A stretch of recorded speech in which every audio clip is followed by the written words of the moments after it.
Another thought to think on. I have a short out there where I showed that it looks like, they're injecting me with something because I felt like that was still under my skin where I got hit in the face. Um, I was sitting at the park this summer, at the dog park, and I was just sitting there with my hand over my knee, and I felt like something bit me.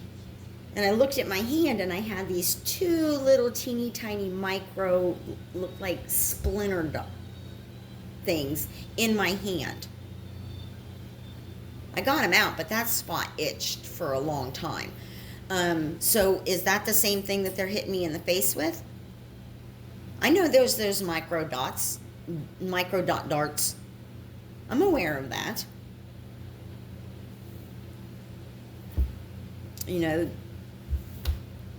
I've seen lots of spy movies, and I'm well aware of what the potential tactics are, military grade, basically.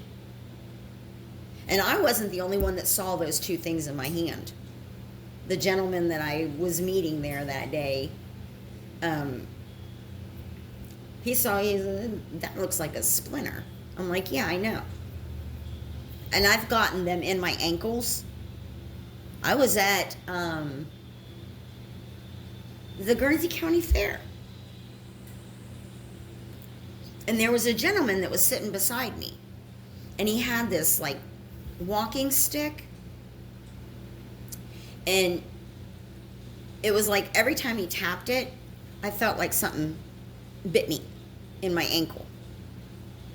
And that evening, I had all these little dots all over my ankles. And just so happened that afternoon that, well, I could go forward with that, and I had received a meal and ate that meal. Well, after I sat there, I got to the point after when I got those things being shot into my ankles, I got to the point that I couldn't stay awake. And I had to go to my car, and I pretty much crashed out in my car until like 2:30 in the morning.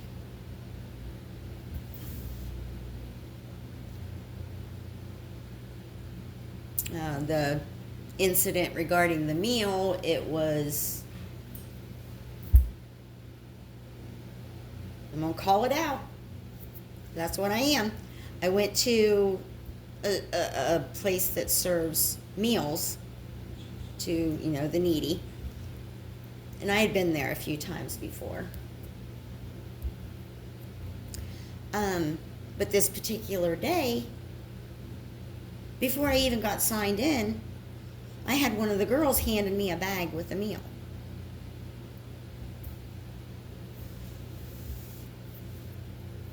Was something put in that? I didn't even get signed in. And the girl, I was looking at other stuff that, like bread that was on the table, and the girl comes over and goes, she told me to bring this to you. You're Tina, right? And I was like, yeah. Well, like I said, let's just say I got to the point that I was so tired I couldn't stay awake.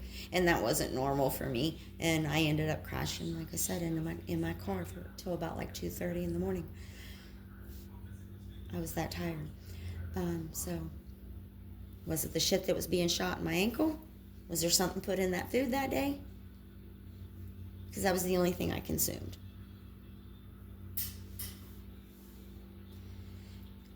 But I'm aware that there's that technology.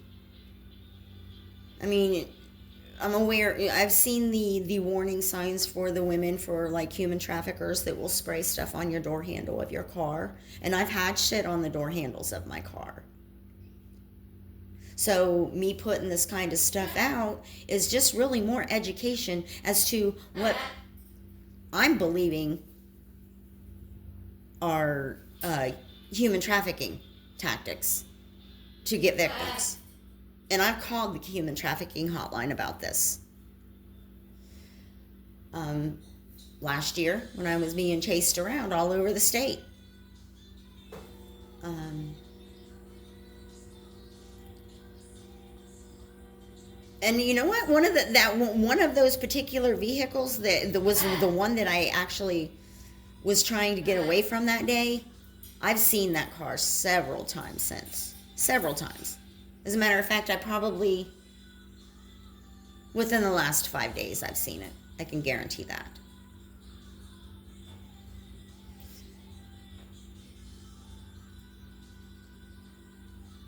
I don't know if you guys are trying to do this because you want me to speak, because I've got no other means to speak,